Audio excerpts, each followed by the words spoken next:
You're recognized in debate. Thank you, Mr. Speaker.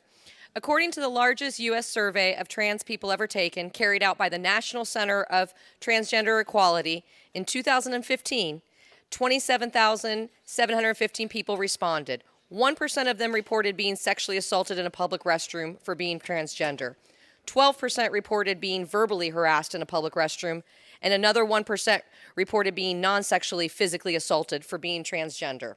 9% of them reported being denied the right to use a public restroom consistent with their expressed gender. The NCT acknowledges in its report that this survey was undertaken before any bathroom bills have been passed or were in the news. Multiple studies find that denying trans people to the bathroom that they identify with is associated with poor mental health, suicide, and suicide attempts. But unfortunately, many of my colleagues don't care what this discriminatory legislation will do and the negative effects on human beings. So I'm going to talk about the economic impact.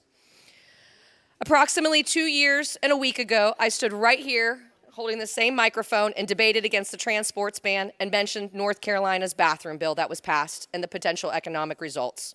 This was the first one of its kind passed in the United States, and after their bathroom bill was passed, a massive nationwide backlash ensued. Adidas, PayPal, Deutsche Bank, and other corporations scuttled their plans for expansion in North Carolina, and TV and movie studios reconsidered shooting in the state. More than a dozen other states announced bans on travel to North Carolina.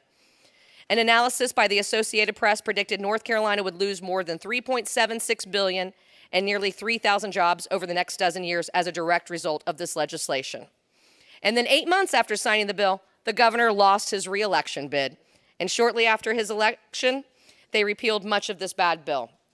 And when Texas tried a few years ago for statewide legislation and failed, the Perryman Group, an economic research group based in Waco, estimated any type of bathroom-related legislation would damage tourism.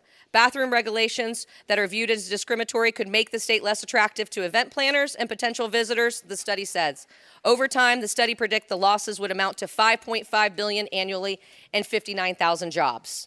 The Texas Association of Business released a similar study that estimated Texas would take an economic hit as big as $8.5 billion if the bathroom bill passed. So members, if the human aspect of this bill doesn't matter to you, how about the money? Tourism is the background of my community, and I'm sure many of yours. I urge you all to vote no.